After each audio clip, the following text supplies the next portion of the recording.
तो hello students, welcome to guidance tutorial. आप सभी का स्वागत है। कैसे हैं आप सब? और पढ़ाई आप लोग का बहुत ही अच्छे तरीके से चल रहा होगा, ये हम उम्मीद करते हैं। ठीक है, तो टाइम वेस्ट बिल्कुल भी आप लोग को नहीं करना है इस साल। ठीक है, एकदम अच्छे से चीज़ों को लेके चलिए। पूरा साल आप लोग मेहनत कीजिए, है ना। बहुत अच्छा रिजल्ट आप लोग का होगा और आगे का भी आपका रास्ता ऑटोमेटिकली खुल जाएगा। ठीक, तो चलो क्लास को स्टार्ट किया जाए। आप लोग को मालूम है कि रेस्ट ऑफ द टॉपिक मतलब मैक्सिमम टॉपिक हम लोग कंप्लीट कर लिए हैं इस चैप्टर का। चैप्टर 3 लीनियर इक्वेशंस इन 2 वेरिएबल्स। ओनली वर्ड प्रॉब्लम्स, है ना, जो होता है वर्ड प्रॉब्लम्स, वो टॉपिक अभी आपका बचा हुआ है। लेकिन वर्ड प्रॉब्लम्स भी अपने आप में एक बहुत बड़ा टॉपिक है ना। अलग अलग टाइप्स का मैथ यहाँ पे पूछा जाता है। वेरियस टाइप्स ऑफ मैथ आपको देखने को मिल जाता है, जैसे कि ट्रेन, स्पीड, टाइम, डिस्टेंस वाला से क्वेश्चन आपको देखने को मिल जाता है। बोट एंड स्ट्रीम वाला टॉपिक से आपको देखने को मिल जाता है। मनी प्रॉब्लम भी आता है ना। उसके बाद आपको एज रिलेटेड प्रॉब्लम्स भी देखने को मिल जाता है। नॉर्मल कुछ प्रॉब्लम्स भी देखने को आपको मिलता है। तो ऐसा नहीं है कि हम लोग मिक्स टाइप का यहाँ पे स्टडी करेंगे। हम लोग सेक्शन वाइज ही लेके चलेंगे, टाइप वाइज ही लेके चलेंगे। यानी जो भी आपका वर्ड प्रॉब्लम्स है, जितना टाइप का वर्ड प्रॉब्लम्स हो सकता है, सारे वर्ड प्रॉब्लम्स को हम लोग 1 बाय 1 करके सीखेंगे। जैसे कि आज का जो क्लास होगा इसमें नंबर्स रिलेटेड, है ना, या आप बोल सकते हैं कि नॉर्मल जो क्वेश्चंस जो होता है, ठीक है, उसको हम लोग कंप्लीट यहाँ पे कर लेंगे। कल का क्लास में कुछ और टॉपिक उठा लेंगे। एज वाला प्रॉब्लम कैसे सॉल्व करते हैं, है ना। नेक्स्ट क्लास में हम लोग बोट एंड स्ट्रीम वाला कैसे सॉल्व करते हैं। तो इस तरह से हम लोग को करना पड़ेगा। ठीक है, एक ही क्लास में नहीं कर सकते हैं, क्योंकि हर एक टॉपिक के लिए अलग अलग अप्रोच होता है। इस चीज़ को मानिए। लास्ट में आपको इक्वेशंस ही आएगा, लीनियर इक्वेशंस ही आएगा, क्योंकि कंडीशंस कुछ इस तरह से दिया रहेगा कि इक्वेशंस ही आएगा। लेकिन इक्वेशंस को फॉर्म करने के लिए, बनाने के लिए आपके पास अप्रोच होना चाहिए। आपके पास वो प्रोसेस, थॉट प्रोसेस आपके पास होना चाहिए। तो कोई दिक्कत नहीं होगा, चीज़ों को लेके हम चलेंगे बहुत ही शानदार तरीके से। क्लास को सबसे पहले कि आप स्किप बिल्कुल भी मत कीजिए। कॉपी पेन लेकर के बैठिए, चीज़ों को नोट डाउन कीजिए और वर्ड प्रॉब्लम्स में किन किन बातों का ध्यान आपको रखना होगा, उस सारे पॉइंट यहाँ पे हम डिस्कस करेंगे। ठीक है, तो चलिए स्टार्ट करते हैं क्लास को। इससे पहले अगर आप न्यू है क्लास में, या एकदम बिल्कुल न्यू है, पहली बार आप विजिट कर रहे हैं, तो बिल्कुल आप एक काम करें, पहले सब्सक्राइब करके रखें। और कोई भी आपको अगर प्रॉब्लम होता है ना, तो आप क्या करें, कमेंट बॉक्स में चीज़ों को डाल दें, ताकि हम चीज़ों को लेके आ सकें। नेक्स्ट क्लास में आपको कोई दिक्कत नहीं आएगा। ठीक है, तो चलो चलते हैं हम लोग सीधा क्वेश्चंस में। देखते हैं कि आज का क्या कौन सा क्वेश्चंस हम लोग लेते हैं। ठीक है, तो क्वेश्चंस को आप देख सकते हैं। क्वेश्चन में साफ साफ यहाँ पे लिखा हुआ है कि 5 chairs and 4 tables together cost इतना। ठीक है, and well 4 chairs and 3 tables together cost इतना, find the cost of a chair of a table. आपको ये क्वेश्चंस दिया गया है। आपको बता दें, काफ़ी इंपॉर्टेंट क्वेश्चन है, ये आसान भी है। सबसे आसान क्वेश्चन आप मान के चले। सबसे पहले हमें क्या करना होगा, सबसे पहले हमें लीनियर इक्वेशंस आपको बनाना पड़ेगा। ठीक है, 2 वेरिएबल्स वाला बनाने के बाद ही हम चीज़ों को लेके आ पाएंगे। ठीक है, तो देखते हैं कि कैसे हमको बनाना होगा। देखो, जब भी आप वर्ड प्रॉब्लम्स को स्टडी करते हैं ना, सबसे पहले एक बातों का आप ध्यान रखें कि क्या पूछा गया है। ये सबसे इम्पोर्टेंट है, आपसे क्या पूछा गया है। यहाँ पे इस क्वेश्चन में अगर आप ध्यान से देखेंगे तो आपसे पूछा गया है find the cost of a chair. A chair मतलब एक ठो चेयर का कीमत, एक ठो चेयर का क्या दाम है, क्या मार्केट में क्या प्राइस है, ये आपसे पूछा गया है। And that of a table मतलब एक टेबल का, यानी आप यहाँ पे एक साथ सारे टेबल्स का आपको नहीं निकालना है, या एक साथ सारे चेयर्स का आपको यहाँ पे कीमत नहीं निकालना है। आपको यहाँ पे जो चीज़ का ज़रूरत है या निकालने के लिए आपको कहा गया है, वो एक चेयर का। इसलिए आप सबसे पहले यहाँ पे ध्यान दे दें या देख ले क्वेश्चंस में कि क्वेश्चंस में आखिर आपसे क्या पूछा गया है, वही चीज़ को आपको लेके चलना है, वही वेरिएबल्स होगा। ठीक है, तो यहाँ पे जैसे कि आप देख पा रहे हैं कि यहाँ पे हम लिखेंगे क्या कि कॉस्ट ऑफ आ चेयर्स। ठीक है, एक ठो चेयर का ये आपको लिखना होगा, है ना। एक ठो चेयर का कीमत कितना है, ₹X, ऐसा करके आपको लिखना पड़ेगा।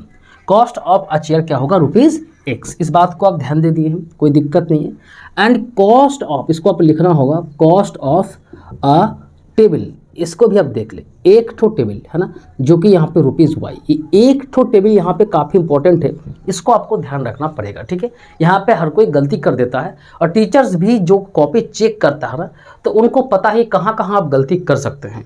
तो जब भी आप चीज़ों को मानते हैं ना, एक्स एंड वाई, किसको मानेंगे, तो ये सब वर्ड, ये जो यहाँ पे पॉइंट हम यहाँ पे लिखे हैं कि आ चेयर, एक ठो चेयर की कीमत आप मान रहे हैं, वो सारी चीज़ें यहाँ पे चेक होता है। यहाँ पे आप लिख देंगे कॉस्ट ऑफ चेयर, है ना, या कॉस्ट ऑफ चेयर्स, तो यहाँ पे नहीं होगा। कॉस्ट ऑफ चेयर्स मतलब सारे चेयर्स का दाम आप एक साथ जोड़ लिए हैं, जिसको एक्स मान, लेकिन ऐसा बिल्कुल भी नहीं है। हम एक चेयर का यहाँ पे दाम को मान रहे हैं, ठीक है। तो एक एक चीज़ों को यहाँ पे लेके हम लोग चलेंगे, कहीं पे आपको प्रॉब्लम नहीं आने देंगे, सिर्फ आप आराम से बैठ के चीज़ों को नोट डाउन करो। क्लियर? तो ये गलती पहले ना है। आप क्वेश्चन में भी देख सकते हैं कि आ चेयर लिखा हुआ है, या आप अ टेबल यहाँ पे देख सकते हैं, ठीक है। क्लियर? उसके बाद आप देखो कि 5 चेयर्स, देखो आप मार्केट में गए, ठीक है, मार्केट में जाने के बाद आप 5 ठो चेयर आप खरीदे, ठीक है। तो 5 ठो चेयर का आपको दाम चुकाना पड़ेगा, कीमत आपको देना पड़ेगा। कैसे आप देंगे? 5 चेयर का जो कीमत है, आप पूछेंगे कि साहब एक चेयर का कीमत कितना है, एक चेयर कितने का आता है, तो सर जो भी यहाँ पे दुकानदार होगा वो बोलेगा कि इतना का आता है। सपोज मान के चलो 200 रुपया का आता है, तो आप बोलेंगे ठीक है, तो 5 चेयर का 5 × 200 यानी कितना हो जाएगा, 1000 रुपया चेयर के लिए। तो आप टोटल वैल्यू कहाँ से निकाल पा रहे हैं? नंबर ऑफ चेयर्स इंटू एक चेयर का कीमत। इस चीज़ों को ध्यान रखें, ठीक है। टोटल जो आप कीमत निकालते किसी भी चीज़ का, मान के चलो कि आप आलू खरीदने गए, ठीक है, 1 किलो आलू का कीमत पहले पूछ लेते हैं कि किलो का क्या भाव है, ठीक है। अगर वहाँ से बोला कि 10 रुपया किलो है, ठीक है, भले अभी किलो बहुत ज़्यादा हो गया, शायद रेट भी बहुत ज़्यादा है ना हर चीज़ का, तो 10 रुपया किलो आप मान के चले, तो आप 5 किलो लेते हैं, तो आप क्या दिमाग लगाते हैं कि 5 × 10 यानी 50 रुपया। तो कहाँ से आया बोलो? नंबर ऑफ किलोज यानी क्वांटिटी सबसे पहले, इनटू 1 किलो का कीमत, 1 केजी का कीमत, तभी तो आपको मिलेगा टोटल क्या वैल्यू है उसका। तो उसी तरह से आप क्या कर रहे हैं, 5 ठो चेयर को आप खरीद रहे हैं। तो 5 चेयर को जब आप खरीदेंगे तो आपको कितना देना पड़ेगा सिर्फ चेयर के लिए, वो है 5x, कि एक का कीमत कितना है x, तो 5 का कितना होगा 5x हो जाएगा।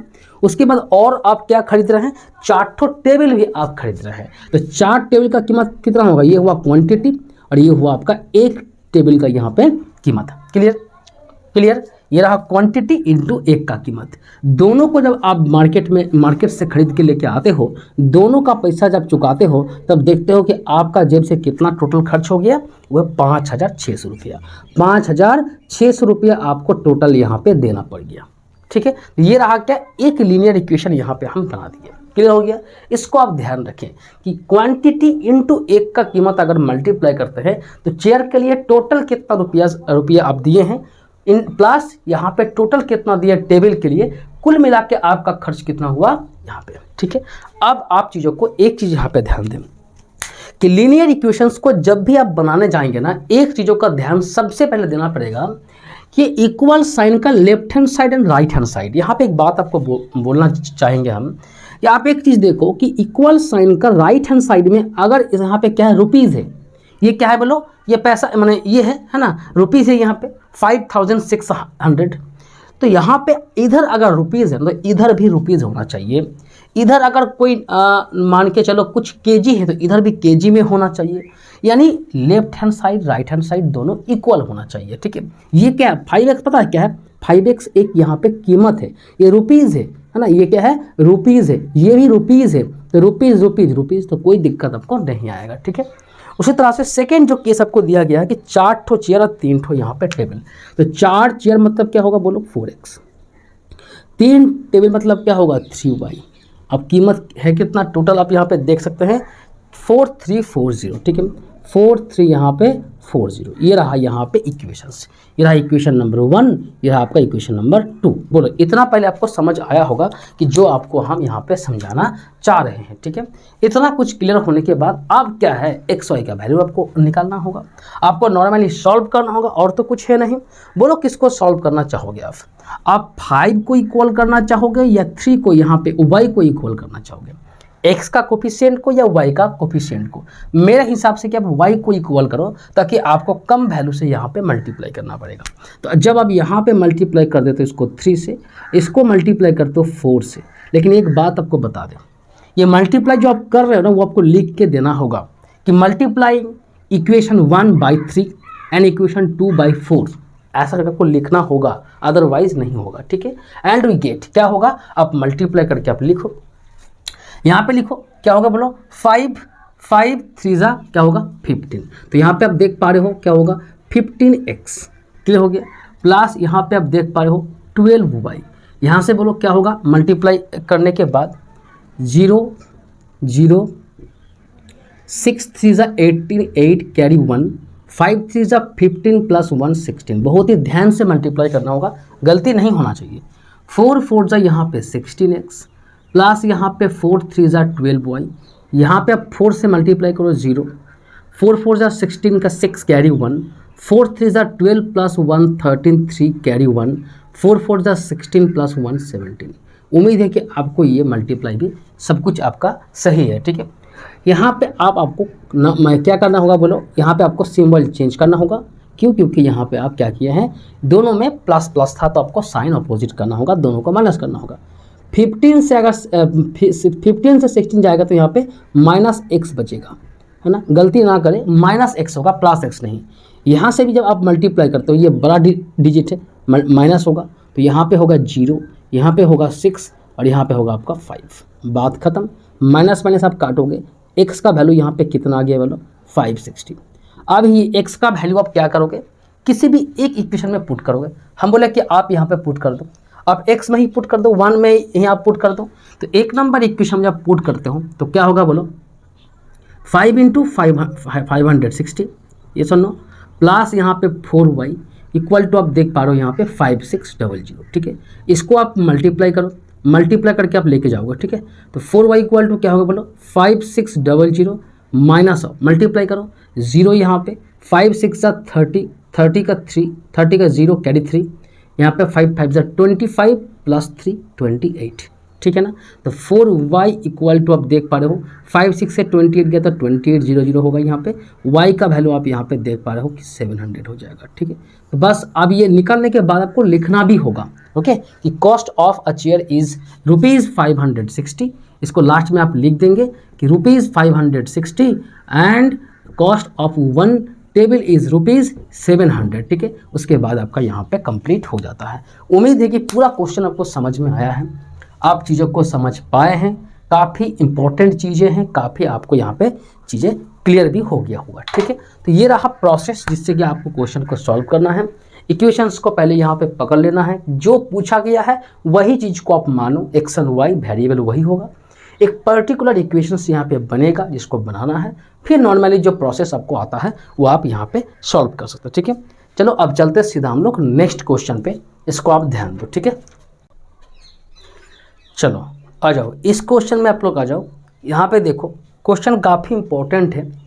देखो ये आपको कहीं ना कहीं सेम टाइप का ही क्वेश्चन लगेगा जो अभी हम लोग किए हैं, लेकिन इस क्वेश्चंस को सॉल्व करने का कुछ स्पेशल अप्रोच आपके पास होना चाहिए, अदरवाइज आप कहीं ना कहीं फंस जाएंगे।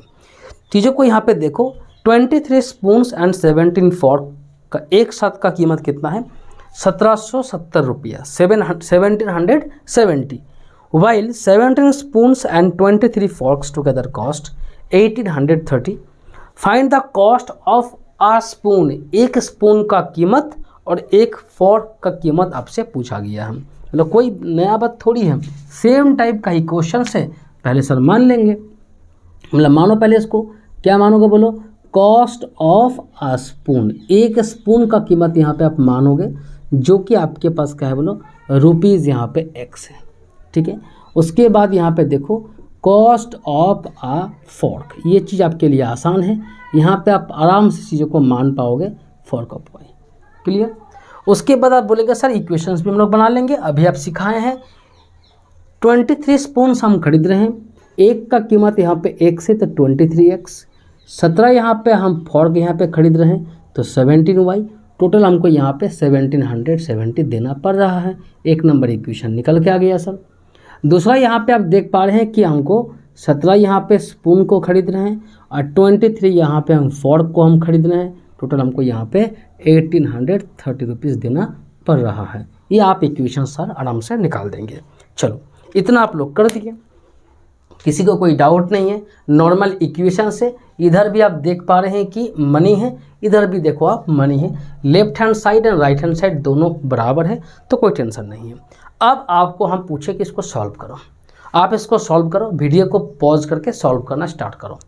देखो अब आपको बताते हैं, जब भी आप इसको सॉल्व, ऐसा बहुत अभी आप लोग हैं जिनके मन में ये सवाल आ रहा है कि सर इसको सॉल्व करना कौन सा बड़ी बात है, आराम से इसको सॉल्व कर सकते हैं। इसको 17 से मल्टीप्लाई हम लोग कर देंगे, इसको 23 से मल्टीप्लाई कर देंगे। हम बोले ठीक है, तो स्टार्ट करो उसको बनाना, फिर देखो कि कितना बड़ा बड़ा डिजिट आपको यहाँ पे निकल के आएगा, कितना आपको मल्टीप्लाई यहाँ पे करना पड़ेगा। लेकिन आपको एक चीज़ हम सिखाए थे, जब एलिमिनेशन मेथड आपको सिखाए थे ना, तो वहाँ पे एक चीज़ आपको बोले थे, याद होगा कि जब भी आपको ऐसा चीज़ दिखे कि देखो कोफिशिएंट क्या है, सिर्फ इंटरचेंज हुआ है और कुछ नहीं, फर्स्ट इक्वेशन में x का वही सेकंड में y का, फर्स्ट में y का वही सेकंड में x का, यानी कुछ नया यहाँ पे कोफिशिएंट नहीं आ रहा है। जो कोफिशिएंट फर्स्ट में था वही कोफिशिएंट यहाँ पे भी यूज हुआ है, सच इंटरचेंज हो गया, x वाला कोफिशिएंट y में आ गया, y वाला कोफिशिएंट x में आ गया। ऐसा इक्वेशंस जब भी आपको मिले तो आप क्या करते हो या क्या आपको करना चाहिए, आप नॉर्मली मल्टीप्लाई करने के चक्कर में बिल्कुल भी मत पड़ना। आपको क्या सिखाए थे हम कि एक बार दोनों को आपको जोड़ना सिखाए थे, कि एक बार दोनों को आप जोड़ दो। कैसे जोड़ोगे, 23 + 17 क्या होगा 40x, आराम से कर सकते हो। 17 23 ये भी 40y हो जाएगा। ये दोनों को पहले आप जोड़ो, तो ये दोनों को पहले आप जोड़ो, बोलो यहाँ पे क्या होगा 0 0 यहाँ पे 6 यहाँ पे 3600। 40 को कॉमन करके सबसे काटो, 40 से काटोगे तो यहाँ पे x मिलेगा, 40 से काटोगे यहाँ पे y मिलेगा, 40 से काटोगे एक 0 काटोगे यहाँ पे 90 मिलेगा। यहाँ पे गलती मत कर देना, 900 को मत आप लोग लिख देना, ठीक है, ये 90 होगा। क्लियर, तो ये रहा आपका तीसरा इक्वेशन। अब क्या बोले थे, एक बार जोड़ने के लिए और एक बार बोले थे कि आप घटा देना। क्या बोले थे, घटा देना। ये आपके पास दोनों यहाँ पे इक्वेशन आएगा, एक बार जोड़ना एक बार घटाना। अब घटाओ, 23 से 17 को दिमाग में रहे कि फर्स्ट से सेकंड को घटा रहे, आप सेकंड से भी फर्स्ट को घटा सकते हो, कोई यहाँ पे आपको प्रॉब्लम नहीं आएगा, ठीक है। तो फर्स्ट से सेकंड को जब घटाते हैं तो यहाँ पे आप देख पा रहे हो 6x आएगा। यहाँ से इसको जब घटाते हो तो -6y आएगा, इसको ध्यान रखें। इसको जब आप करते हो ना तो देखो यहाँ पे ओनली अब माइनस अब आपको 60 यहाँ पे देखने को मिलेगा। क्लियर बात हो गया, कोई दिक्कत नहीं है। यहाँ पे 6 से भी आप दोनों सबको कैंसिल करोगे तो x - y = -10 आपको यहाँ पे मिलेगा, जो कि 4 नंबर इक्वेशन है। ये रहा आपका 3 नंबर इक्वेशन और ये रहा आपका 4 नंबर इक्वेशन। इतना आपको क्लियर हो गया होगा। अब चीज़ों को यहाँ पे देखो कि कहाँ पे 23 24 वाला यहाँ पे था और कहाँ पे कितना आसान सा यहाँ पे आपके पास आ गया, जो कि आप देख पा रहे हो कि x - y और x + y। अब आराम से इस तीनों, और अब फर्स्ट एंड सेकंड से आपको कोई मतलब नहीं है, इसको आप भूल जाओ, ना इसमें कोई डेटा पुट करेंगे ना इससे कुछ निकलने का प्रयास करेंगे। जो भी चीज़ें होगा आपके पास इसी से होगा, ठीक है। क्लियर, ये सबसे बेस्ट अप्रोच होता है यहाँ पे जोड़ना एक बार घटाना, ठीक है। तो यहाँ पे देखो जब जोड़ते हो ना तो x + y यहाँ पे 90 है और x - y यहाँ पे आप -10 है। जोड़ना है तो यहाँ पे आपको कुछ भी करने का ज़रूरत है नहीं, सही सिंबल चेंज करने का ज़रूरत है, नॉर्मली यहाँ पे आप काट सकते हो। ये रहा आपके पास 2x, इसको आप करोगे तो कितना होगा बोलो 80 हो जाएगा। x का वैल्यू कितना हो गया 40 हो गया। सब कुछ भी यहाँ पे नॉर्मल आपको यहाँ पे सोचने का ज़रूरत नहीं है। बोलो समझ आया कि नहीं आया, पहले ये बताओ कि आपको समझ आया कि नहीं आया, ठीक है। यहाँ तक आप कर पा रहे हो कि नहीं कर पा रहे हो, इसमें कुछ खास आपके पास नहीं है। क्लियर, आप वैल्यू पुट कर दो, वैल्यू यहाँ पे पुट करो, फर्स्ट में ही पुट कर दो, लेकिन इसमें पुट मत करना। फिर से बोल रहे हैं, फर्स्ट सेकंड से आपको कोई मतलब नहीं है, इसको आप भूल जाओ, फर्स्ट या सेकंड में पुट करो। चलो फर्स्ट में ही पुट करते हैं, तो फर्स्ट में x + y यानी 40 + y कितना हो जाएगा 90, यानी y का वैल्यू कितना बोलो 90 - 40 यानी 50 आ जाएगा।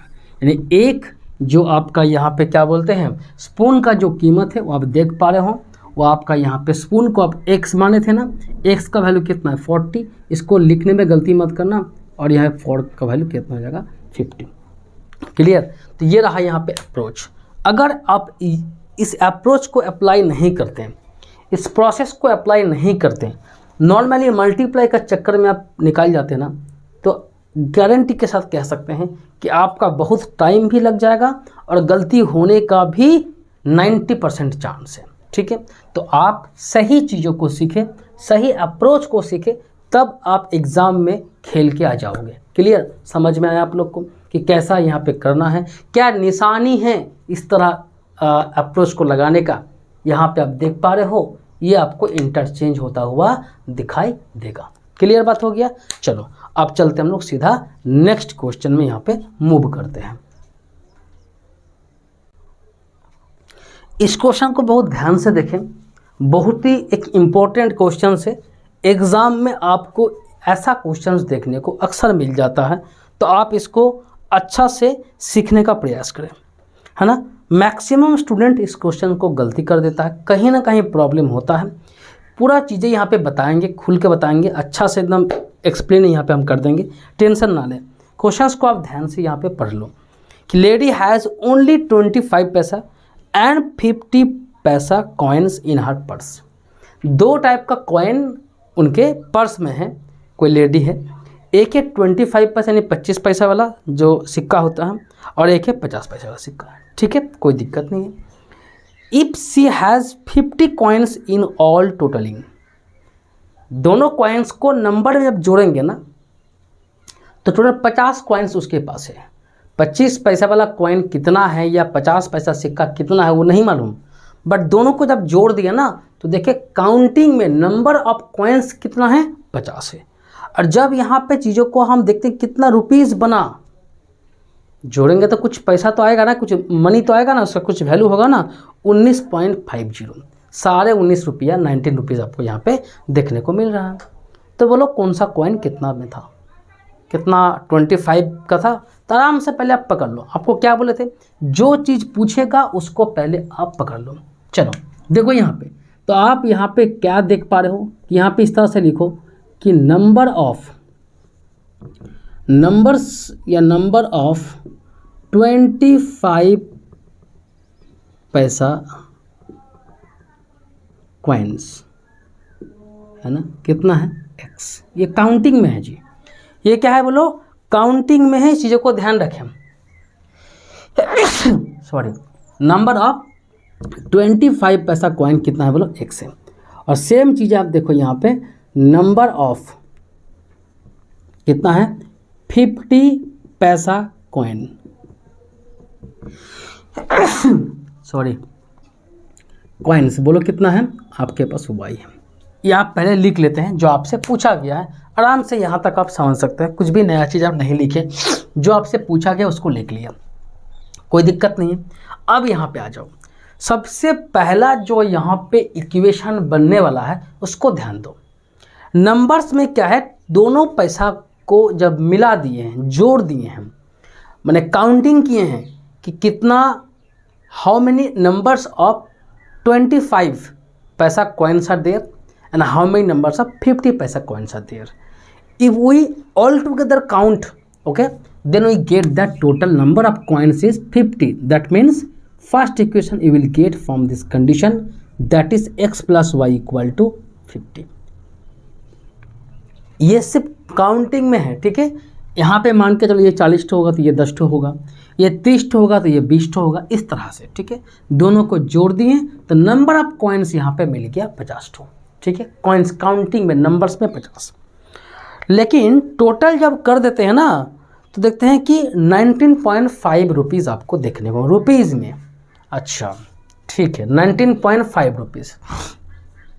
अब यहाँ पे है चैलेंज कि सेकेंड इक्वेशन आप कैसे बनाते हो, यहीं पे प्रॉब्लम होता है। अब इसको अच्छे से सीख लो कि कैसे आपको टोटल कॉइन है, टोटल यहाँ पे मनी कितना आ रहा है बोलो। आप बोलेंगे सर 19.50, लेकिन ये ध्यान रखें रुपीज़ में है।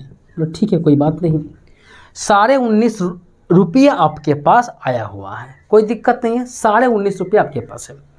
अब देखो यहाँ पे चीज़ों को आप ध्यान दो।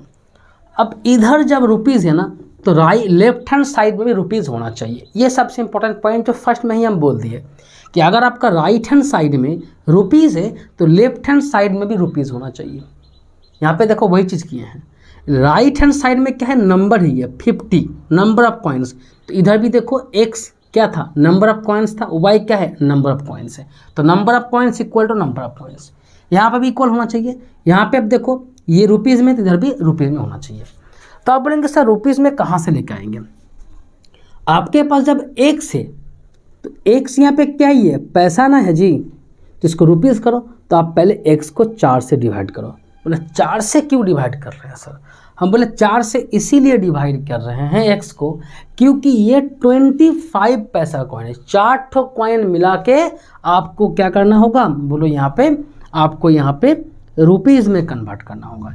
ये एक्स क्या है बोलो, ये पैसा है, आपको रुपीज़ में कन्वर्ट करना होगा। रुपीज़ होगा तभी तो इधर आपको रुपीज़ मिलेगा। समझ में चाह रहा है कि नहीं, पहले बताओ। इधर रुपीज़ है तो उधर भी तो रुपीज़ होना चाहिए, अदरवाइज कहाँ से आप इक्वल कर पाओगे दोनों साइड, ठीक है ना। तो इसीलिए हम क्या किए बोलो, ये रुपीज़ में यहाँ पे कन्वर्ट कर लिए। उसी तरह यहाँ पे देखो वाई क्या है बोलो, आपके पास वाई आपके पास क्या है 50 पैसा कॉइन है। तो ये लो और यहाँ पे आप इसको 2 से डिवाइड करोगे क्योंकि 2 50 यानी हर किसी को आप क्या करो 1 रुपया बनाने का प्रयास करो। 25 पैसा को अगर 1 रुपया बनाएंगे तो कितना और चाहिए, 4 ठो 25 पैसा मिला के 1 रुपीज़ होता है। 4 से डिवाइड किए। 2 ठो 50 पैसा मिला के 1 रुपीज़ होता है, 2 से डिवाइड किए। तो अब ये भी रुपीज़ में हो गया, ये भी रुपीज़ में हो गया। समझ में आ रहा बात आपको? क्लियर हो रहा है कि बोलो नहीं हो रहा है? ठीक है, तो बस ये हो आपका सेकेंड इक्वेशन। उम्मीद है कि आपको ये भी समझ में आ गया होगा। बोलो कोई प्रॉब्लम है तो आप बोल सकते हो। यहाँ तक आपको क्या बोले, फिर से एक बार इसको समझ लो।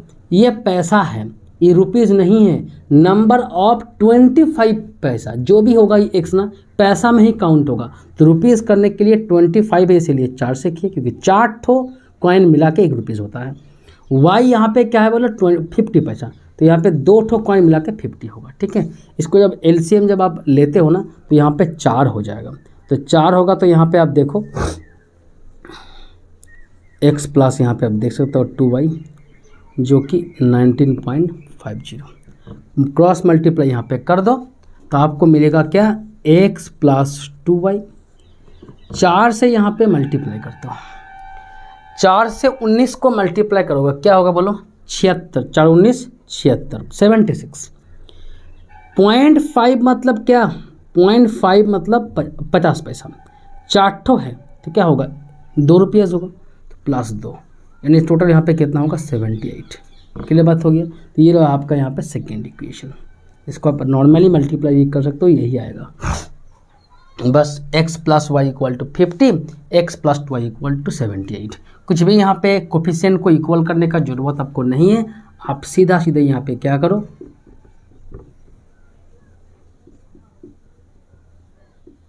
-78, ठीक है, माइनस माइनस माइनस काटोगे इसको, ये -y हो जाएगा।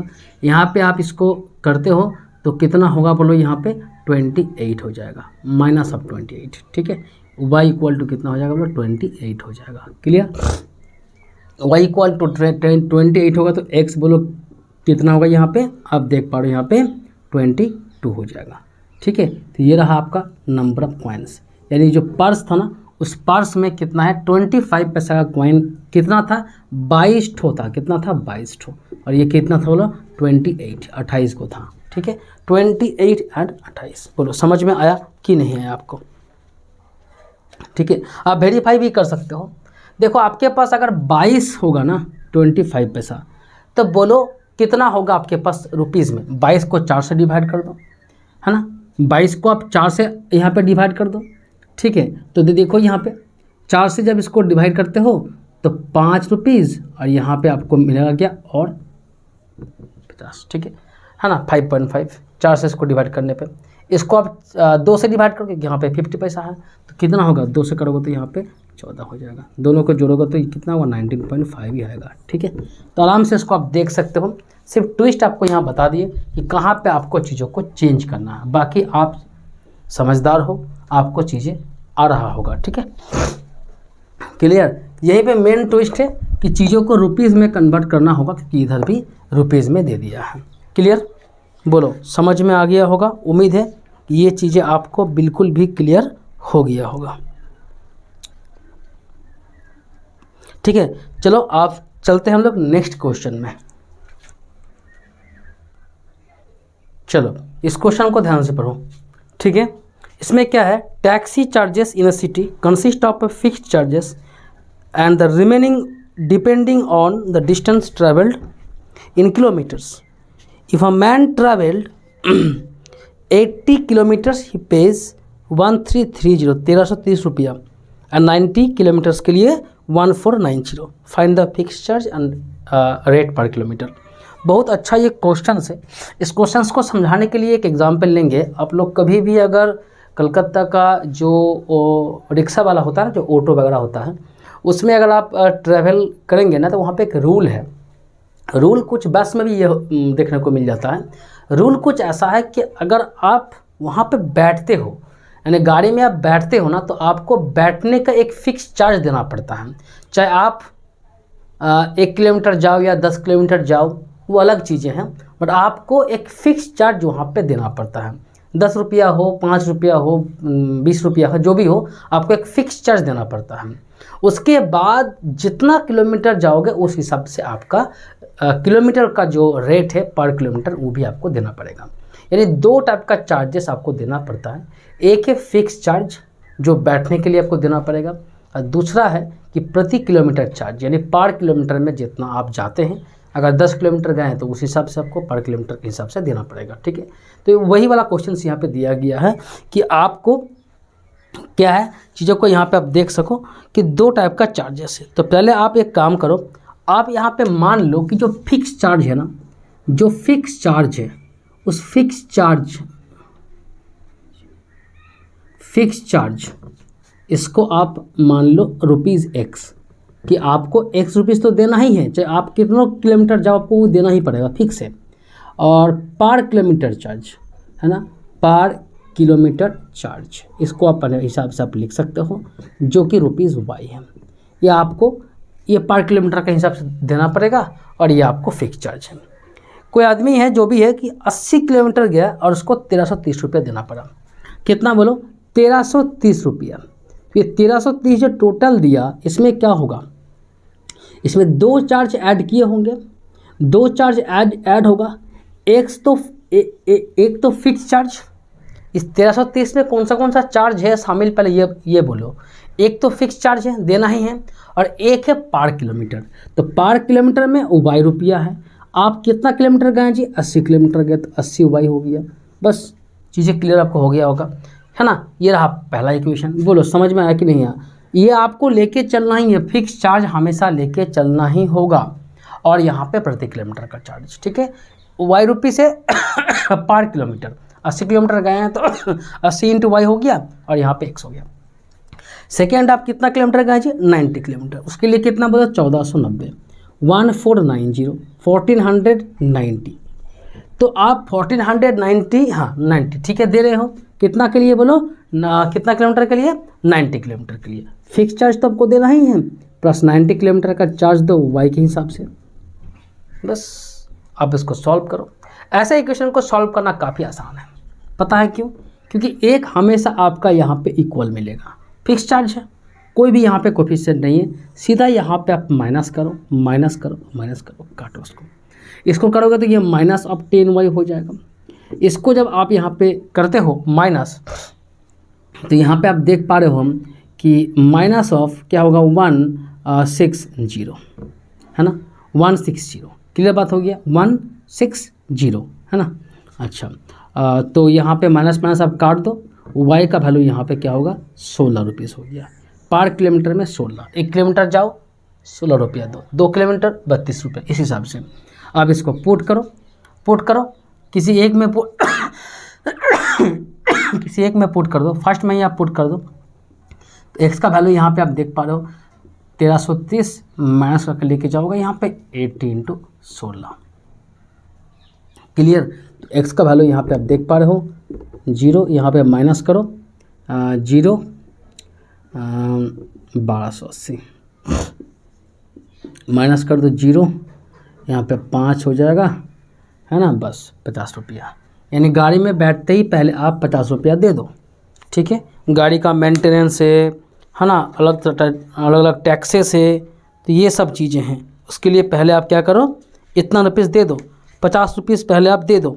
उसके बाद बोलो कितना किलोमीटर जाओगे, उस हिसाब से आपको यहाँ पर चार्जेस देना पड़ेगा। ठीक है, तो आप देख पा रहे हैं यहाँ पे फिक्स चार्ज आपका कितना है, ₹50 और ये कितना है बोलो, ₹16। बस यही चीज़ें हैं। क्लियर। तो ये आसान क्वेश्चन होता है, टफ बिल्कुल भी नहीं होता है। आपके पास चीज़ें होना चाहिए, एकदम क्रिस्टल क्लियर होना चाहिए, तब जाकर के आप आराम से बना सकते हो। तो आज का क्लास यहीं पे छोड़ते हैं। नॉर्मली कुछ क्वेश्चंस यहाँ पे करा दिए। कल का क्लास में हम लोग एक टॉपिक को और यहाँ पे उठा लेंगे और नंबर्स रिलेटेड जो भी क्वेश्चंस आता है ना, है ना, 2 डिजिट नंबर, 3 डिजिट नंबर्स, वो सारी चीज़ें यहाँ पे हम लोग स्टार्ट करेंगे। ठीक है, तो चलो मिलते हैं कल का क्लास में। तब तक आप एक काम करें, चीज़ों को प्रैक्टिस जरूर कर लें, एक बार इसको प्रैक्टिस में लगा लें।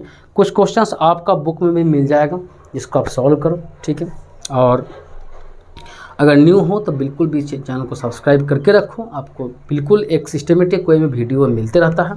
साथ साथ में अगर आप कोई भी डाउट्स आपको लग रहा है तो कमेंट बॉक्स में जरूर डाल देना। ठीक है, चलो मिलते हैं। एक लाइक भी आप ज़रूर यहाँ पे कर देना, क्योंकि लाइक से हमको भी थोड़ा अच्छा लगता है। लाइक का यहाँ पे मतलब पैसा कमाना बिल्कुल भी नहीं होता है, आप लोग इस चीज़ को ध्यान दें। लाइक का मतलब होता है कि मेरा चीज़ आप पसंद कर रहे हो, और कोई भी यहाँ पे चीज़ें है नहीं। लाइक का मतलब है कि हम जो भी आपको पढ़ा रहे हैं वो आपको समझ में आ रहा है। ठीक है, तो चलो यहाँ पे, ठीक है, तो मिलते हैं नेक्स्ट क्लास में, तब तक के लिए बाय।